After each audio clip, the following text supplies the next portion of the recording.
में जानते हो बरकत होती क्या है? भाई साहब, अब्राहम को जाकर स्टडी करो, तुम्हें बरकत का लेवल नजर आएगा। जाके मूसा को, एलिया को, अलीशा को, यकूब को, यूहन्ना को, इन जाकर प्रॉफिट को, इन जाकर अपोस्टल्स को देखो जाकर, तुम्हें मालूम होगा कि बरकत का लेवल होता है। बरकत कहना फिर लेना, ये बस सुनने और मान लो कि जी हमें मिल गई है, ये आसान है। बरकत एक ऐसा मजाक नहीं, बरकत एक बहुत ऊंचा लेवल है। आप जिस मकसद के लिए चर्च में आते हो, सबसे पहला काम क्या है?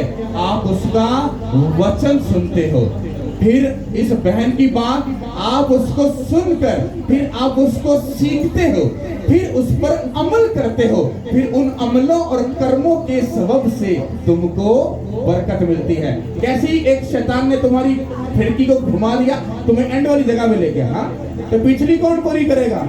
हाँ, भागकर ऊपर वाली सीढ़ी पे चढ़ गए हो, तो ऊपर कैसे चले गए हो? भाई साहब, वो जो पीछे वाली सीढ़ियां है वो कौन चढ़ के जाएगा?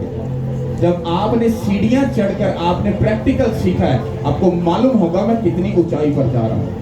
अगर आप डायरेक्ट चले गए हो तो आपको अंदाजा नहीं है मैं किस लेवल पे चला गया हूं, लेकिन जब वहां से गिरोगे तो आपको मालूम नहीं आप कितने बुरे गिर सकते। हालेलुया! कितने में बात समझ आई? अब आपको ये बात समझनी है कि जब आप लोग चर्च में आते हो तो इसको सीखने के लिए मैं आपको एग्जांपल दूंगा।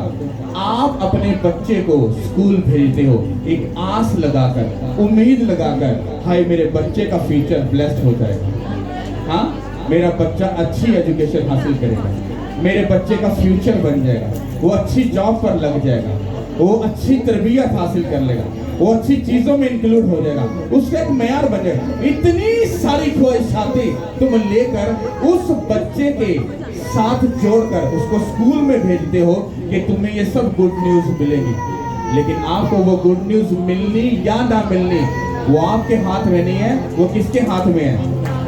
और आपने मोस्टली सुना होगा फर्स्ट ईयर या सेकेंड ईयर में जब बच्चा जाता है तो भाई साहब अगर आपकी मेहनत अकॉर्डिंग टू बाइबल है तो आपका बच्चा आपको बेस्ट गुड न्यूज देता है। पर अगर आपकी मेहनत वो नहीं है जो बाइबल कहती है तो फिर आपका बच्चा फर्स्ट ईयर सेकंड ईयर में जाके आपको कौन सा गिफ्ट देता है? बॉयफ्रेंड और गर्लफ्रेंड का। फिर वो आपको एक और गिफ्ट देता है, कौन सा? नशे का गिफ्ट। फिर आपको एक और गिफ्ट देता है, कौन सा? लड़ाई और झगड़े का। फिर वो एक और गिफ्ट आपको देता है, कौन सा? कि वो बहुत चतुर और चालाक हो चुका है। जब ये गिफ्ट आपको मिलते हैं तो आप उसके बचपन से ही ये आस लगाकर बैठे थे, हाय मेरा बच्चा एक दिन बड़ा आदमी बनेगा, मेरा बच्चा एक ब्लेस्डफुल लाइफ जिएगा, हम तो खुदा के साथ बड़ी अच्छी सी जिंदगी गुजारेंगे। ये सब ख्वाहिशातें फिर क्या हो जाती हैं? मट्टी बन जाती है, क्योंकि तुमने अपने बच्चे के साथ जो उम्मीदें लगाई थी तुमने गलत किया।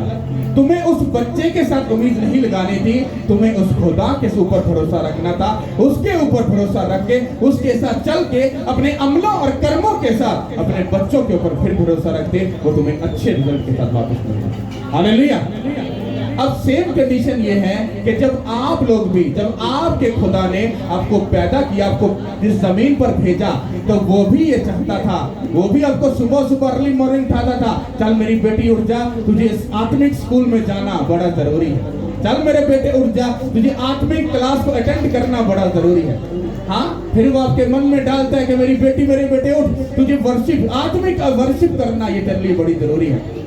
फिर वो आपको संडे फ्राइडे को बोलता है, चल मेरी बेटी मेरे बेटे उठ, तुझे आत्मिक स्कूल में जाकर प्रेजेंस वहां मौजूद होकर तुझे सीखना और समझना है। मैंने एक टीचर वहां पर रखा है, तेरा बंदा, अपना बंदा वहां पे रखा है, वो तुझे सिखाएगा, समझाएगा, वो बातें बताएगा, तू उन बातों पर अमल करना और तू अपनी बेस्ट लाइफ को जीतना, क्योंकि मैंने तुझे अपने साथ रखना है, क्योंकि मैंने एक कानून ठहराया, कि मैंने तुम्हें अपने लहू से खरीद कर एक कानून ठहरा दिया कि तुम जमीन पर रहकर उन सब बातों पर अमल करोगे। जिस तरह मैं शैतान पर गालिब आया तुम भी आओगे, और फिर जिस तरह मैं खुदा बाप के दाहिनी तरफ बैठा तुम भी उसके बाद वहां पर दाहिनी तरफ बैठोगे। हालेलुया!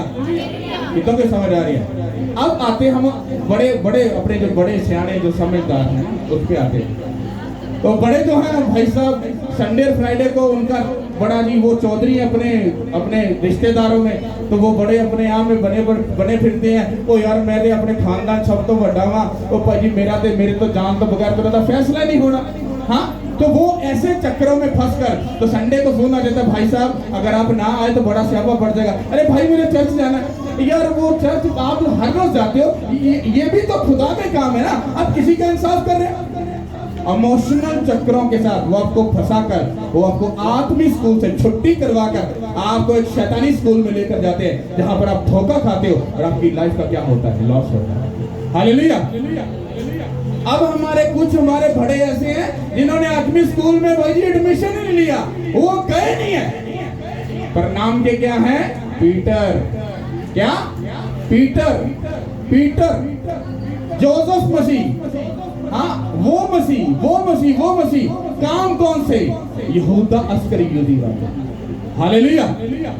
तो इसका मतलब है कि जब हमारे बड़े या हमारे बुजुर्ग ही स्कूल में नहीं जा रहे, उस आत्मिक स्कूल में, वहां पर जाकर सीखने और समझने के रूप से अगर नहीं जा रहे, तो उनके बच्चे उनको कभी भी बेस्ट रिजल्ट कभी नहीं देंगे।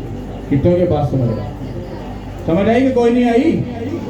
और सही तरह बोलो ना, फिर थोड़ा मनु भी करंट लगेगा, भाजी समझ आ रही है। हाँ तो वटिया को की करना है, स्कूल जाना है, केरे आत्मिक स्कूल दे उत्थे जाके सीखना है।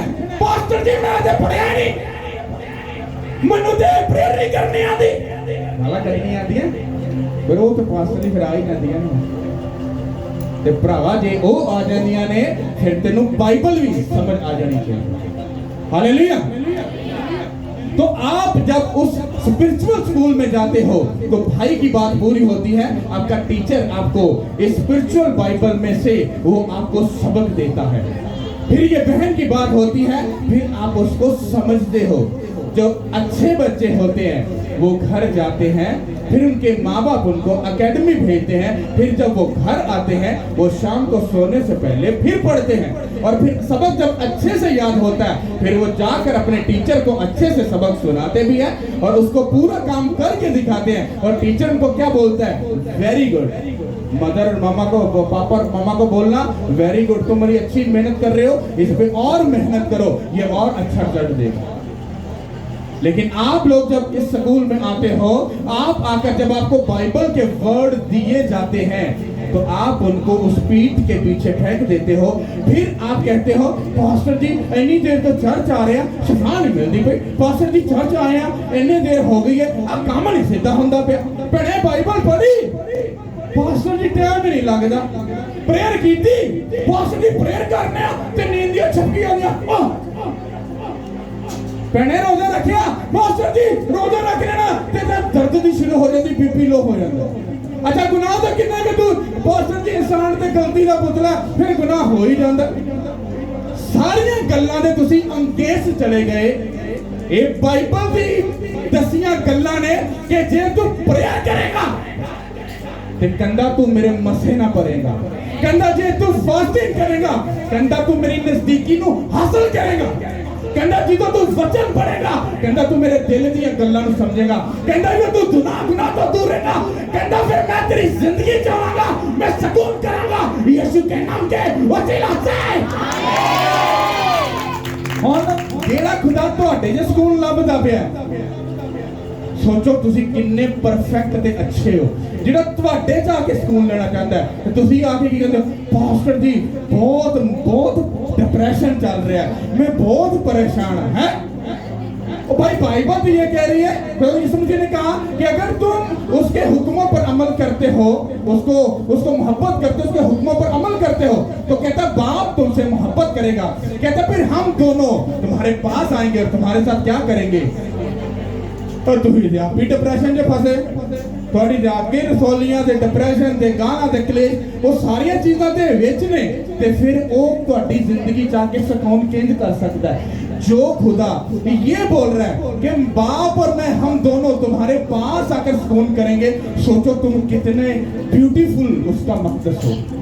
हालेलुया। पर वो तुम में आकर सुकूनत नहीं कर पा रहा, तो इसकी गलती खुदा की नहीं है, पास्टर की नहीं है, वो तुम्हारी खुद की है, क्योंकि तुमने ही अपने घर को पाक और साफ नहीं किया। और वो गंदे घर में नहीं आता, वो कौन से घर में आता है, जो पाक और साफ होता है। और पाक और साफ कैसे होता है, जब आप उसके लिखे हुए वचन के साथ प्यार करके, उसकी इज्जत करके, उस पर अमल करके उसको खुश करते हो। हालेलुया। उसने कहा जो कलाम तुम सुनते हो वो मेरा नहीं है, वो बाप का है। जैसा बाप ने मुझे दिया मैंने तुम्हें दे दिया, जैसा मुझे बोला गया मैंने तुमको बोला, जैसा हुक्म मुझे मिला मैंने इस पे अमल किया। कहता अब तुम करो अमल। हालेलुया। क्या लेने की आते हैं चर्च में? फिर एक सवाल है कि लेने की आते हैं चर्च? बरकत भारी आखिरी एक आखिरी स्टेज है। वो तो पीछे भी कुछ हैगा, मिड भी कुछ हैगा, वो भी समझना है। चर्च में आना बड़ी बात नहीं है। चर्च में आकर इस कलाम को सुनकर फिर प्रैक्टिकल अपने घर और दुनिया में जाकर उस पर अमल करके उन बातों पर गालिब आके फिर बरकत तुम्हारी जिंदगी का हिस्सा बनती है। वो फिर नारी बरकत है जितना मर्जी के दो। I am so blessed. हाँ पैसा बहुत है, आई एम सो ब्लेस्ड। हाँ बड़े पैसे ब्रांडेड कपड़े, आई एम सो ब्लेस्ड। हाँ वो ब्लेसिंग नहीं है, ये सारी चीजें शैतान को भी नहीं। हालेलुया। पैसा शोहरत ये सारी चीजें शैतान के पास भी है, ये बात ध्यान में रखनी है। जिस बंदे की जिंदगी इस वचन के साथ नहीं जुड़ी हुई वो बंदा धोखे में है। वो कितना भी समझदार अकलमंद क्यों नहीं, मैं उसको चैलेंज करता हूं, वो अधूरा, वो पूरा नहीं। हालेलुया। अब जो बात मैंने आपको बताई कि एक आत्मिक स्कूल होता है जहां पर आप आते हो, आकर सीखते हो, उस पर अमल करते हो, वो इसलिए होता है ताकि खुदा तुमको आने वाले अजाब से बचा सके, आने वाले अटैक से बचा सके। जो शैतान तुम्हारे घर में अगर बेरोजगारी डालता है ना, अगर तुम उसके खिलाफ खड़े नहीं होगे वो तुम्हें और ज्यादा अटैक देगा और तुम गरीब से गरीब होते जाओगे और तुम गरीबी में मर जाओगे। और ये खुदा का प्लान नहीं है। अगर तुम्हारे आज भी रसौली है तो वो रसौली ना निकलना वो खुदा की प्रॉब्लम या खुदा की वजह से नहीं है, वो तुम्हारी खुद की वजह से, क्योंकि तुम उस रसौली के खिलाफ खड़े नहीं हुए। अगर शैतान के अटैक आज भी तुमको आ रहे हैं तो ये खुदा का प्रॉब्लम या उसकी तरफ से नहीं है, ये इसलिए है क्योंकि तुमने अभी तक खुदा के वचन को पूरे तरीके से अमल में नहीं लेकर आए। हालेलुया। तो अगर आपकी जिंदगी में कोई भी प्रॉब्लम चल रही है तो उसका रीजन खुदा या पास्टर नहीं है, वो आप लोग हो। क्योंकि चर्च में आकर भी आप पुरानी रीतों के साथ अभी भी जुड़े हो, पुराने सिस्टम के साथ अभी भी जुड़े हो। आज एक मैं खुलकर बात करता हूँ, कुछ लोग तो अपने मजहबी सिस्टम के साथ फंसे हुए हैं। हाँ हमें अपने पास के चर्च में जाना है, मकामी चर्च, ताकि वहां पर जहाँ जाएंगे तो मसला खड़ा हो जाएगा। तुम अपनी स्पिरिचुअल लाइफ के साथ धोखा कर रहे हो, धोखा। बाइबल में लिखा है जिस जगह में तुझे भेजो, कहता उससे ना दाएं ना बाएं, कहता कहीं ना जाए क्योंकि मैंने तेरी बरकत वहीं पर रखी है।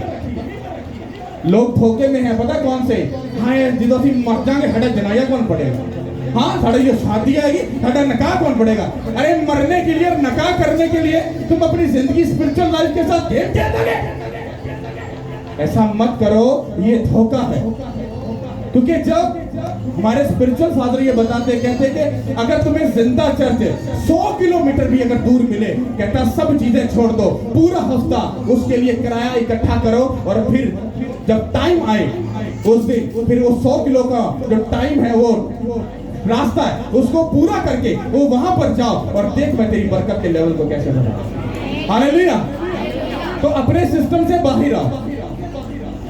और कुछ लोग ऐसा बोलते हैं कि भाई मेरे दिल में ना खुदा ने ये बात डाल दी। ये मैं आपको एक बात सिखाने लगा। जेड़ा बंदा कहता है ना मेरे दिल में खुदा ने बात डाल दी, ये ऐसे ऐसे है, वो बात को अमल में लाने से पहले या उस पर गौर करने से पहले तुम्हें ये गौर करना है कि तुम्हारी स्पिरिचुअल लाइफ कितनी स्ट्रांग है। तुम प्रेयर करने वाले हो तो 3-4 घंटे खुदा के साथ गुजार रहे हो। हाँ हफ्ते में 2 बार फास्टिंग, फिर जब टाइम मिला तो खुदा ने कहा 40 दिन की फास्टिंग चला जाए, 21 दिन की फास्टिंग चला जाए। अगर तुम ऐसी कंडीशन में हो, फिर तुम वचन को दिन में कोई 2 घंटे या 3 घंटे पढ़ रहे हो, हाँ फिर तुम गुनाह से दूर रहते हो, फिर तुम बोलते हो, फिर अगर तुम्हारे दिल में कोई बात आ रही है तो वो 100% खुदा की तरफ से। पर अगर तुम इन बातों पर अमल नहीं करते और फिर भी तुम्हारे दिल में बात आ रही है, वो दिल में वो खुदा की तरफ से नहीं है, वो किसकी तरफ से है? क्योंकि जब आपने पूरी मेहनत की होती है तो आपको ये कॉन्फिडेंस होता है कि वो हमारे ड्रीम में, हमारे विजन में हमसे बात करेगा ही करेगा। हालेलुया। तो कोई बात समझ आई? तो जब आप उसकी प्रेजेंस में हो तो आपको ये बात समझनी है कि आप सीखने के रूह से आओ फिर सीखो, फिर अमल करो और फिर घर जाओ, उस पर अमल करो, तुम्हारी लाइफ कभी सेव नहीं रहेगी। हालेलुया। चलो एक बात बताओ, अब मैं इस काम को फिर दोबारा से शुरू करूंगा। कितने लोग 3 घंटे प्रेयर करते हैं पूरे 24 घंटे, पूरे एक दिन में? पूरा उठा के रखना जब तक मैं नीचे रखूं। 3 घंटे खड़ा रखना प्लीज। 1 2 3 4 5 6 7 8 9 10 11 12 13 14 15 16 वो आप भी हैं? ओके, 16 लोग। आप इमेजिन करो, इतने लोगों में सिर्फ 3 घंटे प्रेयर सिर्फ 16 लोग कर रहे हैं, और आप ये कहते हो कि you are spiritual. You are not spiritual, you are little छोटे छोटे, हाँ छोटे छोटे बच्चे हो। अभी आप स्पिरिचुअल नहीं हो, अभी आप बहुत पीछे हो। चलो ये बताओ, हफ्ते में 2 बार फास्टिंग कौन कर रहा है? पूरा हाथ उठा के रखना, उतनी क्वांटिटी है। तो अभी भी तुम आत्मिक नहीं हो, मैं आपको सच बोल रहा हूँ। मेरे साथ बैठ जाओ, बाइबल में मुझे किसी जगह से गलत साबित करता हूं, मैं कान पकड़ के तुमसे सॉरी भी करूंगा। चलो अच्छा ये बताओ कि 2 घंटे बाइबल कौन पढ़ रहा है पूरे दिन में? अच्छा, गुनाह से कितने लोग दूर रहते हैं? अब ओके, अब आप ये इमेजिन करो कि आपको सिखाया क्या जा रहा है।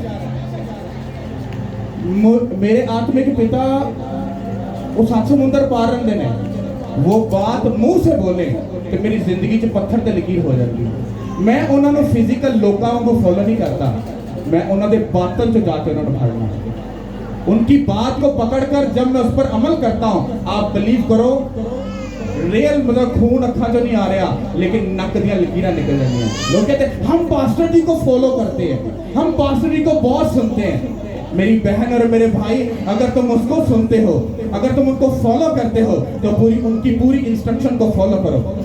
मैं तो आपको 3 घंटे बोल रहा हूँ, अरे वो तो 12-12 घंटे प्रेयर करते हैं, वो तो जल्दी किसी को मिलते भी नहीं है, ना रिश्तेदारों में जाते हैं। उनकी तो पता ही नहीं है कि कब 40 डे फास्टिंग स्टार्ट हो गई, कब 21 फास्टिंग स्टार्ट होगी, कब वो डेली फास्टिंग है, उनको पता ही कोई नहीं है। तो बाइबल तो उनके मुंह से हटती नहीं, उनकी आंखों के सामने से दूर ही रहती। तुम किसको फॉलो कर रहे हो? अगर तुम उसके ठहराए हुए एक मैन ऑफ गॉड को तुम नहीं समझ पा रहे, तो फिर खुदा यीशु मसीह की गहरी बातों को तुम कैसे समझ पाओगे? हालेलुया। मैंने आपको बोला था कि अगर मैं आपके केले के साथ बैठूं ना, तो आपको सबको मैं पूछूं भाई साहब अपना किस्सा बताओ, अपने प्रॉब्लम बताओ, तो हमें मोस्टली अगर लोग बोलेंगे मैं बहुत स्पिरिचुअल हूं, मैं खुदा के साथ अच्छा चल रहा हूं, तो जैसे ही आप बात शुरू करोगे, आपका पूरा डेटा आपके सामने आ जाएगा, आप कितना खुदा के साथ सीरियस है। हालेलुया। मेरी बहन और मेरे भाई, अगर इस वर्ड को जब भी मैं पढ़ने वाला हूं, इसको अगर समझना चाहते हो, तो अगर तुम प्रेयर नहीं कर रहे, फास्टिंग नहीं कर रहे, बाइबल नहीं पढ़ रहे, गुनाह से दूर नहीं हो और अपने बीज नहीं बो रहे हो, मैं आपको सच बोल रहा हूं, आप बहुत बड़े धोखे में हो। हालेलुया। ओके, यूहन्ना की किताब उसका 12 बाब और उसकी 42 वर्ष से हम पढ़ेंगे। खुदा के पाक कलाम से यूहन्ना रसूल की किताब उसका 12 बाब 42 से 45 से तो भी सरदारों में से भी बथेरे उस पर ईमान लाए, मगर फरीसियों के सबब से इकरार ना करते थे, ताकि ऐसा ना हो कि इबादत खाना से खारिज किए जाएं, क्योंकि वो खुदा से इज्जत हासिल करने की निस्बत इंसान से इज्जत हासिल करना ज्यादा चाहते थे। सब बोलो आमीन। मैं इसको दोबारा से पढ़ता हूँ, बड़े ध्यान से सुनना है। लिखा है, तो भी सरदारों में से भी बथेरे उस पर ईमान लाए, मगर फरीसियों के सबब से इकरार ना करते थे, ताकि ऐसा ना हो कि इबादत खाना से खारिज किए जाए। अब ये जो बात लिखी है, ये क्या लिखी है इसको समझना, ये आज के दौर का एक बहुत बड़ा मुद्दा है, लेकिन ये लिखा पता नहीं कितनी देर पहले का। अब फकी फलीसी कौन थे? वो पादरी थे, वो तब के हैकल के बड़े मन्ने तन्ने पादरी, जिसको कहते ना भाई तगड़ा पादरी, वो वाले पादरी थे। अब जब लोगों ने जीसस क्राइस्ट को देखा, उसके कामों को देखा, उसके सिस्टम को देखा कि वो अंधों को आंखें दे रहा है, लंगड़ों को चला रहा है, कोड़ियों को पाक साफ कर रहा है और बड़ा मतलब वर्ड दे रहा है जो मतलब सोच समझ से बाहर है, तो लोग उस पर क्या लेकर आए? ईमान लेकर आए। जब ईमान लेकर आए तो बाइबल कहती है कि बहुत सारे ऐसे सरदार थे जिन्होंने जब जीसस क्राइस्ट के वर्ड को सुना, क्या किया? सुना, तो वो जीसस क्राइस्ट पर ईमान ले आए।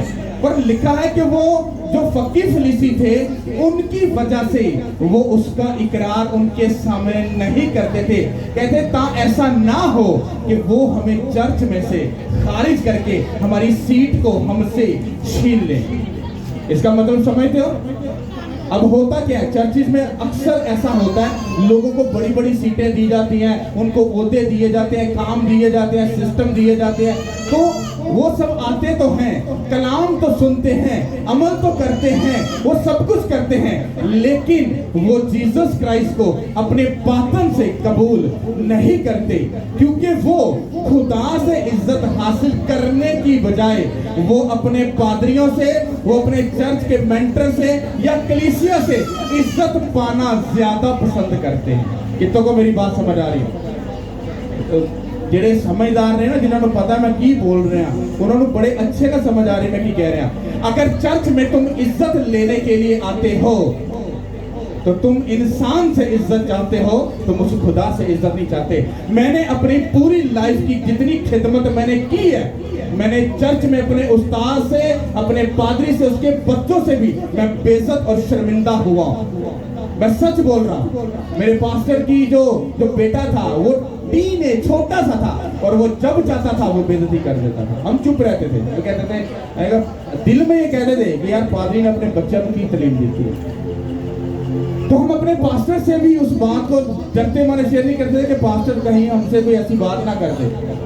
तो हम जब भी चर्च में रहते थे तो हम डर और खौफ के साथ रहते थे, और उसका रिजल्ट क्या है? आज हम उसकी प्रेजेंस में हैं और उसके कामों को कर पा रहे हैं। हमने वहां इज्जत नहीं पाई, आज हम पब्लिक के अंदर इज्जत पा रहे हैं यीशु के नाम के वसीला से। अगर आप चर्च में आ चुके हो तो फिर आपने अगर जीसस क्राइस्ट को कबूल कर लिया है तो फिर आपको यहाँ पर अपनी इज्जत का ख्याल नहीं करना, बल्कि उस खुदावन के लिए अपने आप को कुर्बान कर देना है, ताकि तुम इंसान से नहीं उस खुदा से इज्जत की उम्मीद रखो, जो उम्मीद का बड़ा चश्मा है। वो हमें उम्मीद का जब चश्मा हमारी जिंदगी में बहाता है तो हमारी जिंदगी में कभी किसी चीज की कमी नहीं होती। हालेलुया! कितनों को समझ आ रही है? तो अगर आप चर्च में हो तो सीखने के रूह से आओ, समझने के रूह से आओ, और फिर काम करने के रूह से आओ, क्योंकि खुदा तुम्हारे लिए सुपर डुपर प्लान को बनाकर बैठा। हालेलुया! क्योंकि वो अपने जो उसने मैन ऑफ गॉड ठहराया है उससे भी ज्यादा गहराई से वो तुम लोगों को जानता है, उसने तुम्हारे लिए कौन कौन सी बरकतें रखी हैं। हालेलुया! और इसी तरह से हम यूहन्ना रसूल की इंजील उसका मत्ती की इंजील उसका 27 बाब, उसकी हम 3 आयत से पढ़ेंगे। इसको बड़े ध्यान से सुनना। मत्ती रसूल की इंजील 27 बाब 3 से 5 याद है। जब उसके पकड़वाने वाले यहूदा ने ये देखा कि वो मुजरिम ठहराया गया तो पछताया, और वो 30 रुपये सरदार काहिनों और बुजुर्गों के पास वापस लाकर कहा, मैंने गुनाह किया कि बेकसूर को कत्ल के लिए पकड़वाया। उन्होंने कहा, हमें क्या, तू जा। और वो रुपयों को मुकद्दस में फेंक कर चला गया और जाकर अपने आप को फांसी दी। सब बोलो आमीन। ये बात क्या लिखी है? यूहन्ना जो अस्कर यहूदी था उसको कितने लोग जानते हैं? जिसने खुदा यीशु मसीह को पकड़वाया था, कितने लोग जानते हैं उसको? ओके, अब जो बात मैं आपको सारा पैटर्न चर्च में लाकर जो बात समझाना चाह रहा था वो क्या था? शैतान तुम्हारी जिंदगी में काम कैसे करता है और किस तरह से तो तुम्हारी जगह को तुमसे छीनता है। शैतान का एक बहुत बड़ा हथियार है, वो 2 तरीकों से काम करता है। एक, जब बंदा ओवर स्पिरिचुअल हो जाता है, और एक जब तुम्हारी जिंदगी में गुनाह होता है तो उस गुनाह का सहारा लेकर वो तुम्हारी जिंदगी में घुसता है, और फिर वो घुसकर तुम्हारे अंदर समा जाता है। समाने के बाद वो फिर तुम्हारे मुंह में बैठकर वो सब गंदी बातें बोलता है और तुम्हारी बरकत से तुम्हें क्या कर देता है? दूर कर देता है। और ओवर स्पिरिचुअल का क्या होता है, जैसे ही खुदा तुम्हें ब्लेस करता है, तुम्हें आगे लेकर जाता है, तुम ओवर स्पिरिचुअल के लेवल में जब जाते हो तो तुम्हारा ओवर स्पिरिचुअल पन जो है वो तुम्हें क्या करता है, वो तुम्हें गलत वे पे ले जाता है, और जैसे तुम वे पे चढ़ते हो उसी टाइम में शैतान तुमको कैप्चर करके पकड़ लेता है। अब इसको हम कैसे समझ सकते हैं? सबसे पहले हम आएंगे पतरस के ऊपर। पतरस को कितने लोग जानते हैं?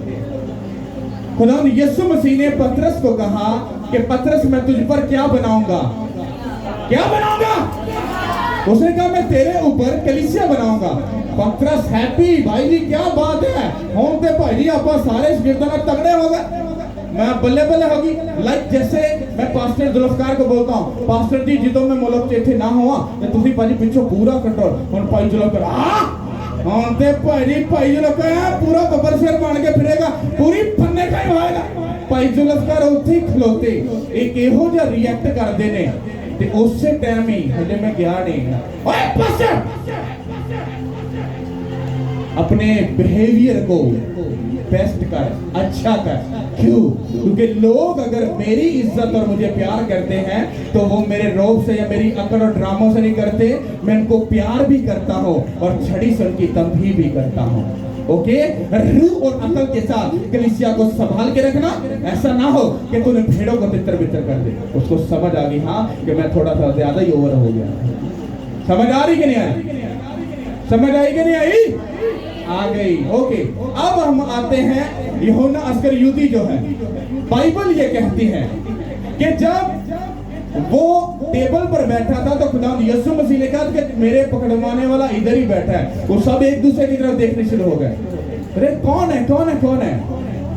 तो जीसस क्राइस्ट ने कहा, उसने कहा नवाला तोड़ के जिसको मैं दूंगा तो वो ही बंदा होगा। तो उन्होंने वो सारे प्रोसेस को जब देखा, पूरा किया, तो बाइबल ये कहती है कि यहाँ पर हम जब पढ़ते हैं तो हमने इसको पढ़ा और क्या इसमें हमने सीखा, जब उसके पकड़वाने वाले यहूदा ने ये देखा कि वो मुजरिम ठहराया गया तो पछताया और वो 30 रुपए सरदार काहिन और बुजुर्गों के पास वापस लाकर कहा मैंने गुनाह किया कि बेकसूर को कत्ल के लिए पकड़वा दिया। उन्होंने कहा हमें क्या, तू जान।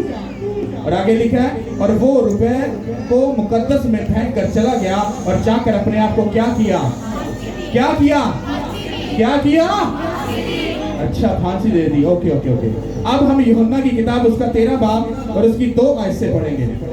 और जब अबलीस, ध्यान से सुनना, और जब अबलीस शमौन के बेटे यहूदा अस्करियोती के दिल में डाल चुका, क्या किया? कौन? शैतान का नाम बोलने के डर लगता पे।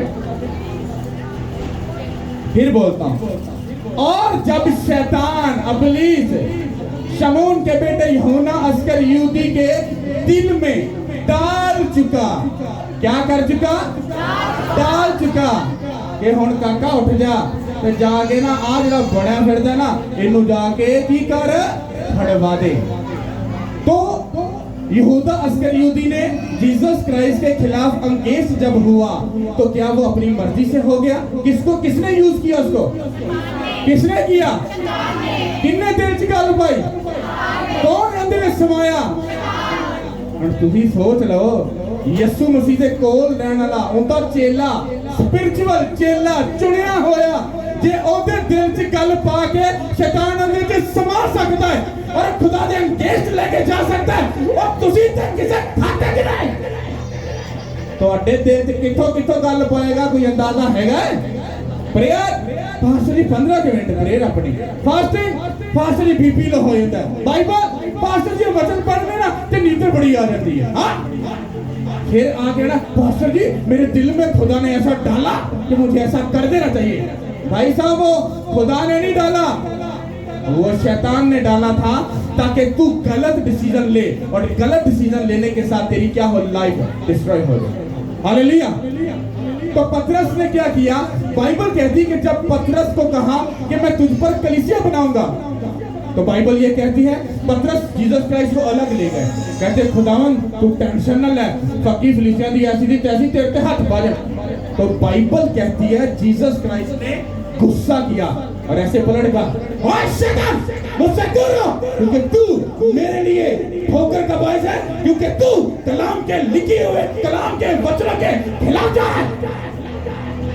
ये कैसे पॉसिबल है? 2 मिनट खुदा कह रहे हैं, real you are a best worshipper, बड़ा तू अच्छा बच्चा है। हाँ, और 2 मिनट के बाद ओए ना शैतान वाले काम ना कर, तुम ही कहोगे ये पादरी बोलन दे हेर फेर नहीं कर गया। 1 मिनट पहले बोलिया वील बड़ा ब्लेस्ड है, दूसरे दिन कह रहे हैं वील शैतान है। क्या मुझे मोहल्ले में गलती लगी? नहीं, जीसस क्राइस्ट ये हमें बताना ये चाह रहे थे। और बाइबल कहती है कि जैसे ही पतरस ने ऐसे बोला, खुदा यीशु मसीह ने उसी टाइम में उसको सिखाया, कहता कंट्रोल बिहेव योरसेल्फ, कहता अपने आप पे कंट्रोल कर, अपने बिहेवियर पर। कहता मेरे बारे में लिखा है ऐसा होके रहेगा, और लिखी हुए वचन के कोई भी खिलाफ नहीं जा सकता। हालेलुया। और पतरस ने एक और भी गलती की थी।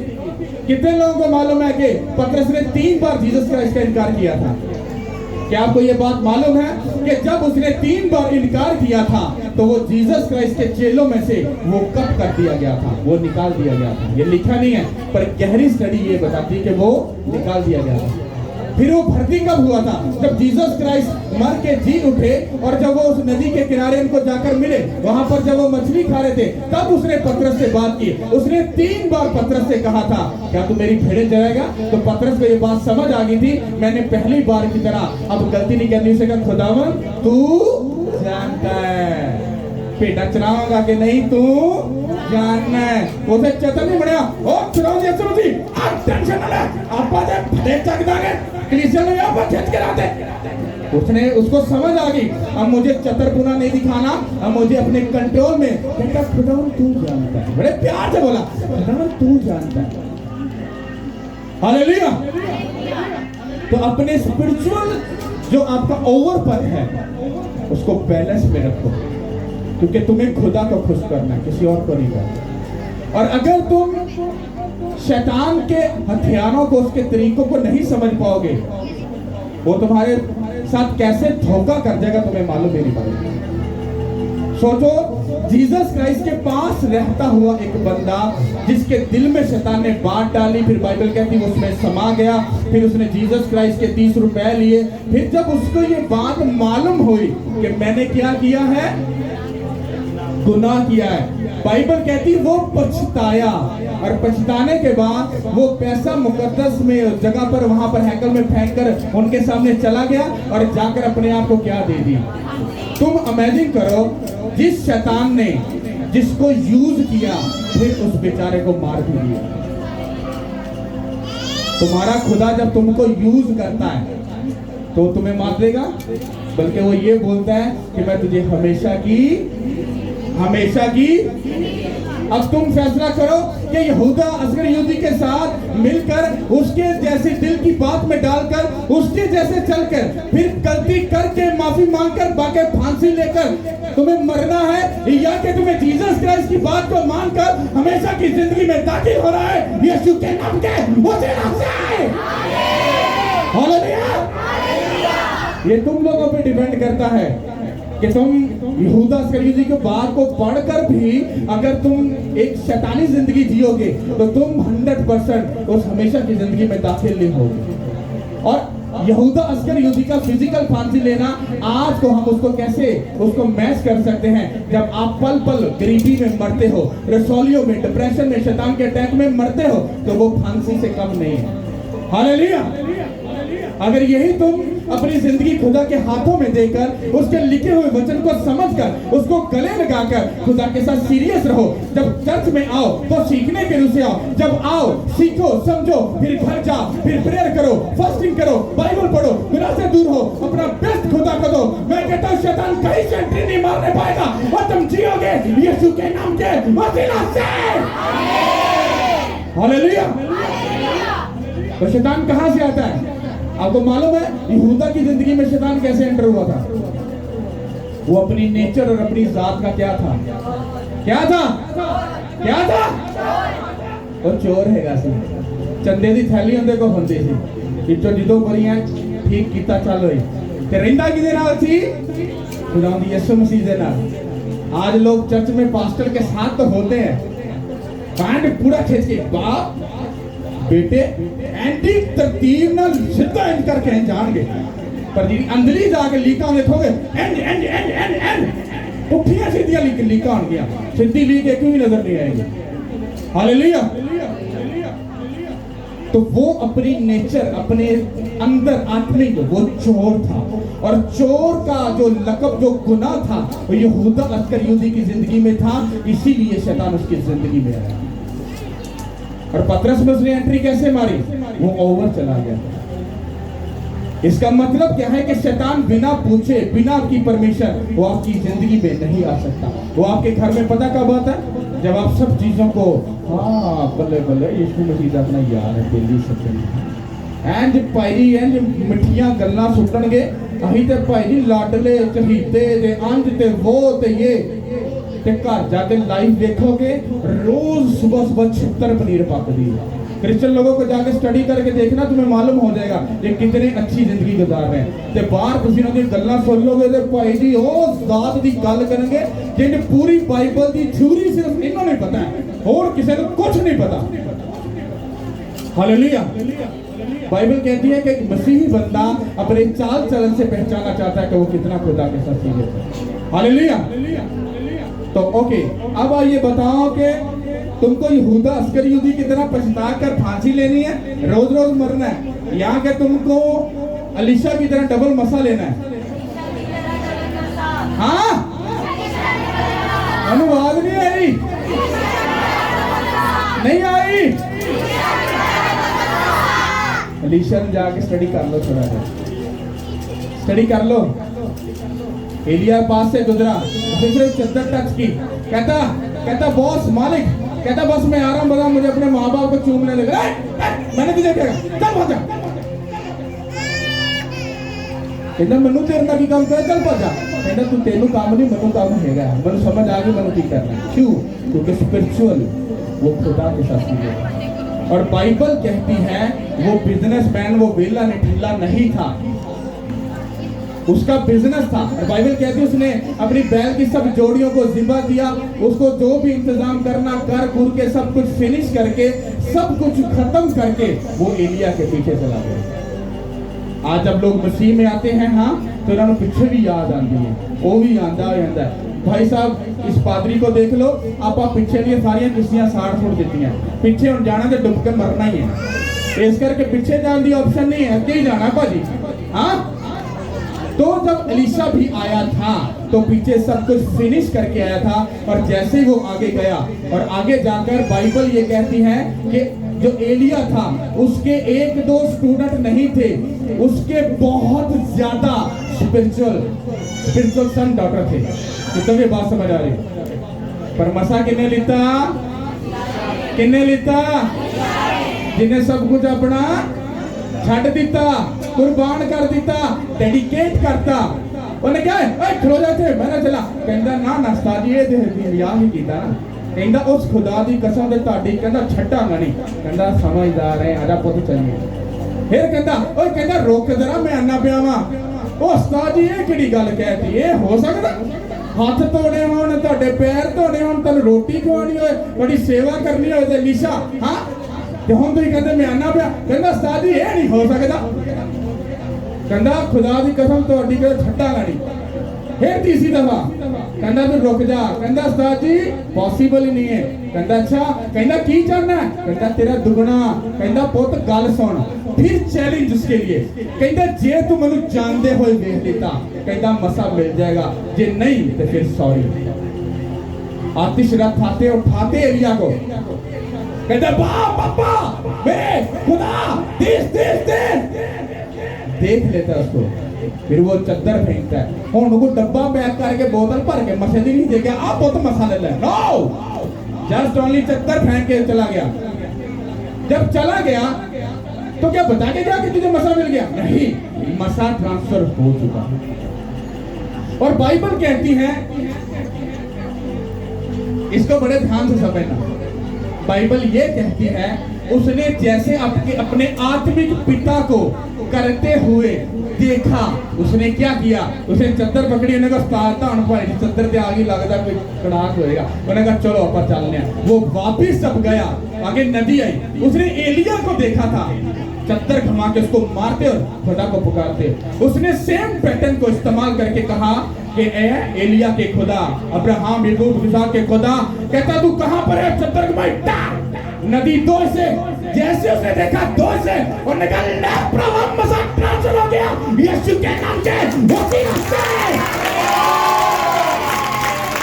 जब तुम चर्च में आते हो, तुमने सुना prayer start, fasting start, Bible reading start, गुनाह से दूर, नशेड़ी दोस्तों से दूर, हर गंदा कनेक्शन दूर, दूर दूर, जिंदगी बेचैन, बुरी, बेसमी, ऐसे बेकार से जिंदगी हो गई, तुम्हें बोरिंग लगने लग गया। लेकिन एक दिन क्या हुआ, एक बंदा तुम्हें मिलता, भाई साहब मैं बहुत प्रॉब्लम है, अरे यार मैं ज्यादा तो कुछ नहीं जानता, बस मैं इतना सीखा है हाँ कि अगर मैं तेरे लिए प्रेयर करूंगा तो तू जिंदगी पाएगा। वो कहता है जा मैं यीशु मसीह के नाम से कमांड करता हूँ तेरी जिंदगी में ऐसा हो जाए। और जैसे ही वो होता है और वो बंदा कहता है भाई साहब ये तुमने क्या कर दिया? नहीं मैंने तो कुछ नहीं किया। नहीं भाई साहब तुमने बोला वो हो गया। नहीं कैसे हो गया? उसको याद आता है खुदा में की हुई मेहनत कभी भी व्यर्थ नहीं जाती। हालेलुया। अगर आप अपने स्पिरिचुअल फादर को या आप उसके अपने मेंटर को अगर देखकर उन बातों पर अमल नहीं करते जो आपको बताई जाती है, आप उस मसा को टेस्ट कभी नहीं कर सकते। हालेलुया। तो फिर तारीफ कर दो उस खुदा की। तो खुदा तुम सबके साथ है, खुदा तुम सबके साथ है, वो तुम्हारे बच्चों के साथ